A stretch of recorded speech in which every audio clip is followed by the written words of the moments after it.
Bloodstock 2027 lineup has just been announced about 6 days ago, and we're going to have a look through it. Let's go.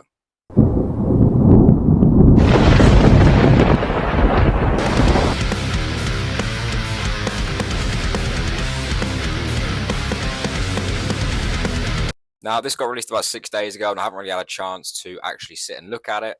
I've had a brief little look, but apparently it's stacked so far. So let's have a look. On the first headliner, we have Merciful Fate. Now, I didn't know about this band up until about 3 weeks ago. I was talking to a buddy about it, and he said he started listening to them and he really enjoyed them. I'd never heard of them. I put them on at work, I think maybe yesterday when I saw that they were headlined, and I was like, yeah, they don't sound too bad. Not really my kind of thing. Like I said, I only found out about them about a month ago, so I've not really heard much of them. But if you like it, you like it. Is what it is. And the second headliner, of course, Electric Callboy. We all know Electric Callboy. They are absolutely phenomenal. I saw them this year at Download, and they were absolutely amazing. Not too sure if they really fit the Bloodstock sort of genre. I always thought this festival was, more heavier bands and, like heavier metal and stuff. But, I guess that's what the people wanted to see, so they booked them. Electric Callboy, absolutely amazing band. I'd love to see these again back at Download. I was supposed to see them in 2024, and I think they dropped out. That's when they dropped out. So upsetting. But I did see them this year I think they got longer this year than what they would have done in 2024. We all know Electric Callboy. They deserve to be here. Not as heavy as what of a headline as I thought it would have been. These do have some really, really heavy songs, but I would have expected more, some death metal bands in there, but that's what people want. That's what people want. Electric Callboy definitely deserve to be there. They've definitely moved up in the ranks over the years as well. Got better and better and better and better. I think I've been listening to these about 9 years. I think Electric Callboy, and yeah, they've just got better and better as the years go. Now the third headliner, Motionless in White, and these are one of my favorite bands of all time. These are absolutely amazing. They've had some amazing albums over the years with some chart-stopping songs. Like they've been absolutely brilliant over the years, and they've just got better and better as the years went on. They had a bit of a dry spell. I think it was around 21, 22, where they kind of dropped off and I stopped listening to them a little bit. But the rest of the albums, they've been absolutely amazing throughout the years. They deserve this. They've just got better and better, and they deserve a headliner. They really do. One of the biggest UK festivals of all time. They deserve it. Unfortunately, means they might not be at Download next year. That's the only downside of it, because I think a lot of bands have like one UK exclusive. I think they have like one UK exclusive festival a year, or like appearance a year, I think, possibly. So I think this rules them out for Download. Kind of sad to see, but if I can get Bloodstock tickets, I'm definitely going to see them, 100%. And the undercards doesn't look too bad. We've got Acid Bath, Green Lung, Children of Bodom. Children of Bodom are really, really good. See, this is the kind of genre band metal I'd kind of expect at Bloodstock. I'm not saying the others don't deserve to be here, because they do. Obviously, they do, because if not, they wouldn't be booked. But Children of Bodom, this is definitely, and they're quite high up as well. By the looks of this, they're just below. I think they're opening for Motionless in White, and they deserve it as well. They've just got better and better over the years. Are You Dead Yet being one of my all-time favorite songs of theirs. They fit the bill perfectly. They honestly do. They're just a great band. They deserve to be here. Green Lung, I've listened to a little bit of. They're quite good. They're quite catchy. Acid Bath, not too sure on. And Imminence as well. Imminence was heartbreaking for me this year, because I really wanted to see them at Download, and they dropped out as well. This was really upsetting to see that they dropped out, but having them there, if I can get tickets again, like I said, these are definitely on my to-go see list, 100%. These are amazing. The violins, the screams, the amazing choruses. It's great. They're a great band. Deserve to be here as well. Yeah, if I can get tickets, I'll be definitely going to see them. Then we've got Hammerfall, Silosis. Silosis are good. They're not my all-time favorite band. I think half of their last song at Download last year. I wouldn't mind going to see them. Like, I prefer to say I've actually had a full set list of watching them. That would be quite good. But Silosis definitely deserve to be here as well. They've got somewhat better over the past 2 years, from what I've heard. Now we have Corrosion of Conformity. I've not heard of these, I don't think. Probably below my pay grade. I've not heard of them before. Hypocrisy and the Halo Effect. I've not heard of the Hypocrisy. I've heard the Halo Effect. I've not heard any of their songs, but I've heard about them, and I've been told they are really, really good. Good heavy bands so far. I'd like to see what the rest of the festival announces. All in due time. We've still got the Download lineup first to come as well. So Bloodstock, you're doing something right, because they sold out in like 3 days of early bird tickets, which is crazy. Just sells out so fast. It's ridiculous. I'm recording this on a Thursday.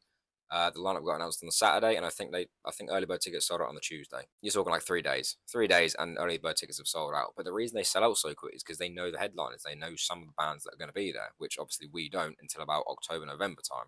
Madball, quite good. I've listened to them a few. Duel, not too sure. Death Clock. Now Death Clock, I've seen this, and they are on the Sophie Lancaster stage, and I think they need to be bumped up from what I know this is the second stage. Am I right? Am I right or am I wrong? The Sophie Lancaster stage is the second stage. I'm not too sure. But Death Clock being this low, criminal. Even if they're headline in the second stage, absolutely criminal. From my knowledge off the top of my head, there's 3 stages, I think. From one, I've never been, so I'm not too sure. There's only 3 stages, but Death Clock being that low, you got to bump them up somewhere. You know, that's crazy. You got to give them the respect they deserve. They can't be on a second stage. They've done so much for metal over the last 10, 15 years. Like, in my opinion, I'd personally swap for maybe Silosis or Devil Driver, because it's just the fact Death Clock's been going around for so long, so many years. Ever since I was like in high school, I think I was still listening to Death Clock. In my opinion, you need to bump them up. I'd bump them up to maybe opening for Children of Bodom, and then they open for Motionless and White. You know, like that would be the perfect end of the weekend for me. Death Clock, Children of Bodom, Motionless and White. We have Pig Destroyer. I've never heard of them before in my life. I'm getting so out of touch. I know so many bands that come to download, but when it comes to other festivals, I'm like, I've never heard of these before. Maybe I should. Maybe I should, branch out, start listening to other music, other bands. Yeah, just going over the main stage again. Some of the main bands I'd love to see here: Electric Callboy, Motionless and White, Imminence, definitely, because I still haven't seen them. Still haven't seen Motionless and White either, which is heartbreaking because I think I was listening to them in like college. You know, we're talking 8, 9, 10 years ago. So heartbreaking because I'm pretty sure they were there in 2023, if I'm wrong, and I went in 2024 for Avenged Sevenfold. If you saw my previous video, you'd know. Yeah, if we get Motionless and White at least one year, I'd be so happy because they're them, Nickelback, and there's a few other little bands that I really want to see that I haven't seen yet. I just don't know why they haven't been booked in so long. You know, and chances are they're not going to be booked for download because they're already here, which is, we're just going to have to wait another year. If I can't get tickets for this, we're going to have to wait another year. That's fine. It is what it is. Personally, I would say Death Clock and Madball are bigger bands than Hammerfall, Silosis, Hypocrisy. I could be wrong, but from my personal opinion, I know for a fact that Death Clock's definitely bigger than most of the bands on here, and having them so low down. Like, I keep repeating it because it's not triggering me, but it's just confusing me. Like, I don't know why you'd have such a good band be so low down, realistically. Personally, for me, I don't know if this is enough bands here for me to enjoy for me to get a ticket. So far, I mean, you've got Electric Callboy, Motionless and White, Children of Bodom, Imminence, Silosis, Hammerfall, The Halo Effect, and Death Clock. So that's 8 bands, 8 bands. And on the Sunday of Download 2025, I think I saw 8 or 9 bands in a day. I'm not trying to battle Download and Bloodstock with each other. I'm really not. It's just so far from what I'm seeing, isn't really enough there for me to go. Like I maybe I get a day ticket. It looks like they're the days they're going to play from what I've experienced to download. This is like how they're formatting it. But I don't think I could justify buying a whole week ticket just for these bands on here. We'll see what the next lineup comes up. We'll see what the next reveal says. Yeah, it could be something absolutely amazing. But if these are 3 headliners, who knows what they're going to book for the undercard. I don't know. It all depends. We'll see who else has come out. We'll see who else gets announced because this could be a really, really good lineup. But from what I've seen at the minute, I'm not too sure. Like that's just my opinion. I'm sure some people looking at this and go, "I've got clashes every day." From the look of this, I'm going to be clashing with everyone. Some people might actually like every single band on this lineup. But just looking at this, I'm not too sure. I don't think so.